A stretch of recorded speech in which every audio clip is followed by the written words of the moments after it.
Many Venezuelan and Venezuelan Americans took the streets to celebrate.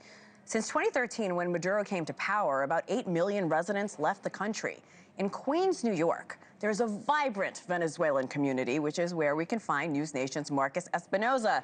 In the neighborhood I was born and raised, Jackson Heights, New York. I hear the 7 train over you, Marcus. Good morning. What are community members saying to you?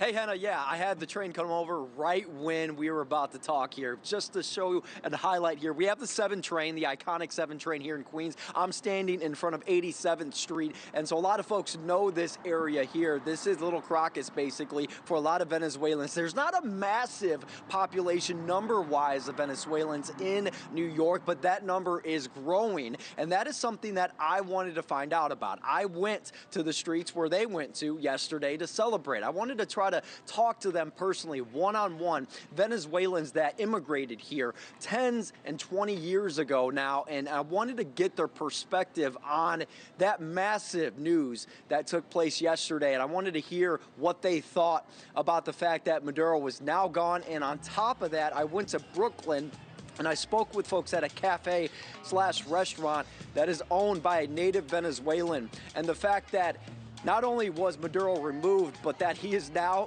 neighbors with them in Brooklyn. And I talked to them about just their overall thoughts.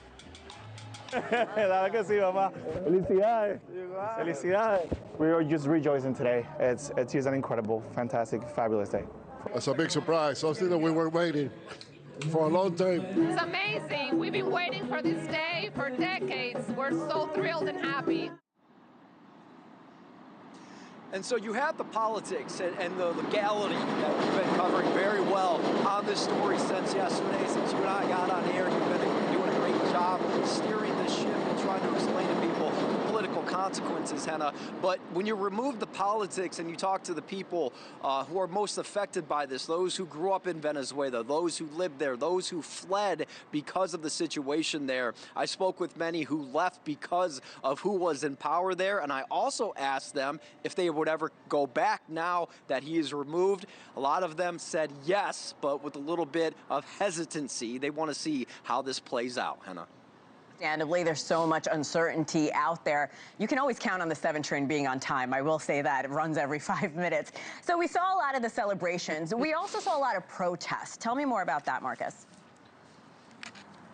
Yeah, protests are certainly something we're all used to here in America, and that's what took place yesterday. When this happened, a lot of protests across the country in major cities where folks took to the street. They really have a problem with the method in which the United States military went about removing Maduro here. They believe it's unconstitutional. They believe that this is going to cause further problems. They were holding signs saying no war in Venezuela. They're concerned over the potential vacuum that is now there, that power vacuum that is left after removing somebody like Maduro.